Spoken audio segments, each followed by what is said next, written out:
don't remember the exact moment, my brother, and I realized we were different. Maybe it was never a single moment, but a slow accumulation of tiny, silent warnings. The dizzy spells that stole our balance in the middle of football practice, the headaches that lasted for days, the fainting spells that left our mother weeping quietly in the kitchen. We were identical twins, mirror images in every sense. The same crooked smile, the same sharp jawline, the same scar on our knees from falling off our bikes the same day.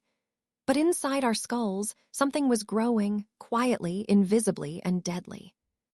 The doctors called it a non-operable brain tumor, a phrase that sounded too sterile to hold the kind of terror it carried.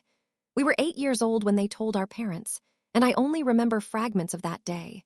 My mother clutching her rosary so tightly that the beads left marks on her palms. My father standing in stunned silence, his lips pressed into a line so thin it seemed like he was holding in a scream. Our parents made a decision that day, one born out of desperation, love, and fear. They decided to pretend nothing was wrong, to let us live as if the world hadn't just shifted beneath our feet. We were to go to school, play sports, laugh, fight, and dream like normal boys. The medical records were adjusted. The forms for school activities, team tryouts, and physical exams were falsified. The doctors were paid to keep quiet. I think about that sometimes, how much a parent will sacrifice just to protect a child's illusion of normalcy. It wasn't that they didn't love us enough to face the truth. It was that they loved us so much they wanted to rewrite it.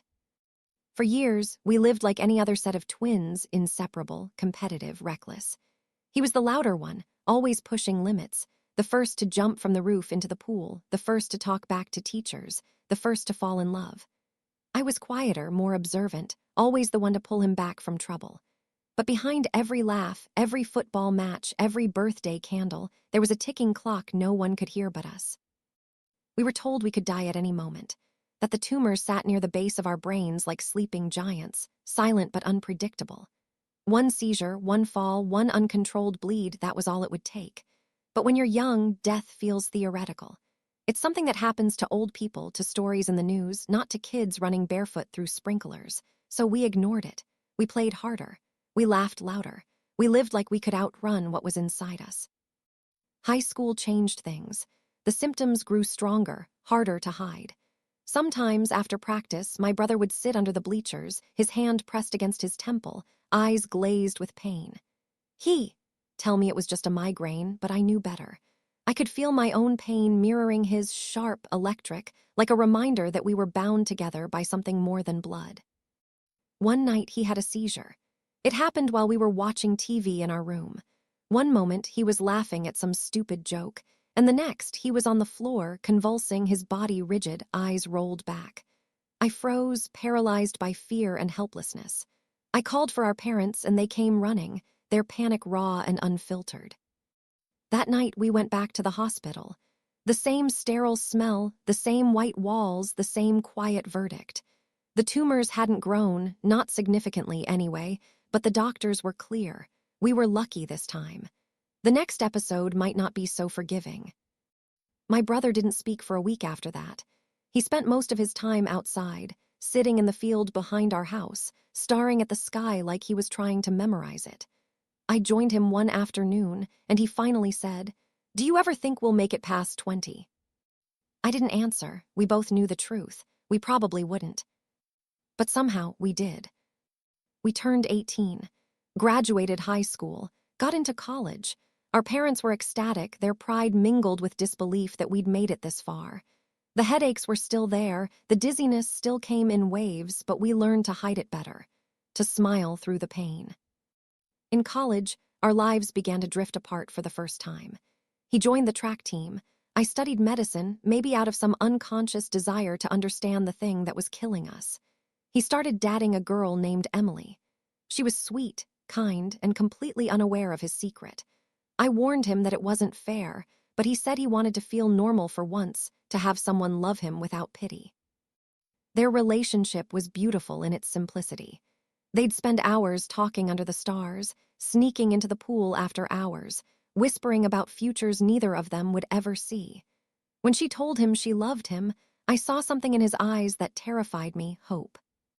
Hope is dangerous when you're living on borrowed time.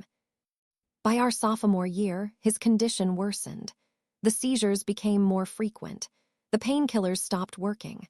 One night after he collapsed during a race, I drove him to the ER. He looked at me with tears in his eyes and whispered, "Don't tell her."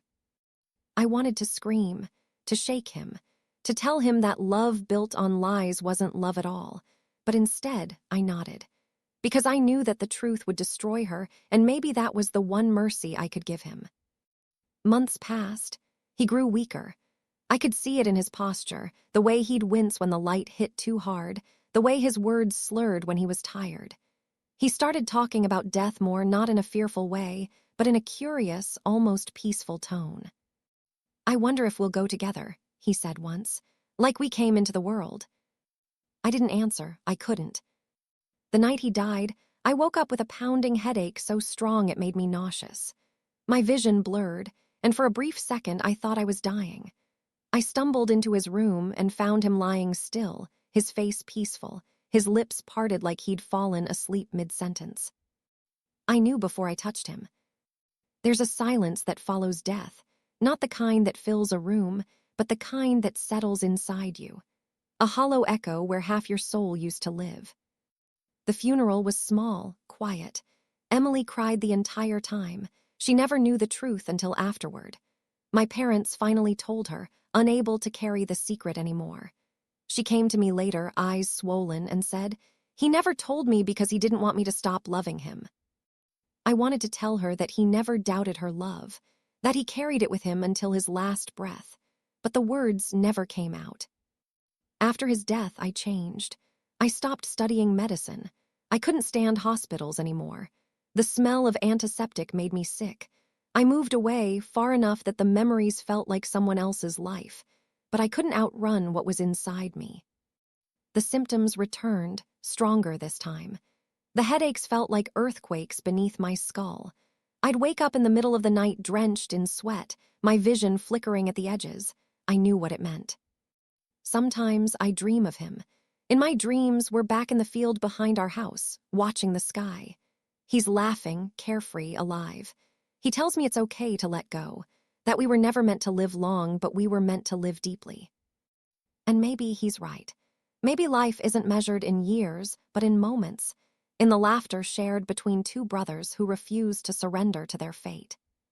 Now, as I write this, I feel the same dull ache at the base of my skull that he used to describe. I know what's coming. I'm not afraid anymore. I've lived twice as long as I was supposed to. When I die, I hope it's quiet, peaceful. I hope I see him again, waiting, smiling, ready to race me one more time. Because no matter how far apart we drifted, we were always two halves of the same whole. And maybe, just maybe, death is the only way to make us whole again.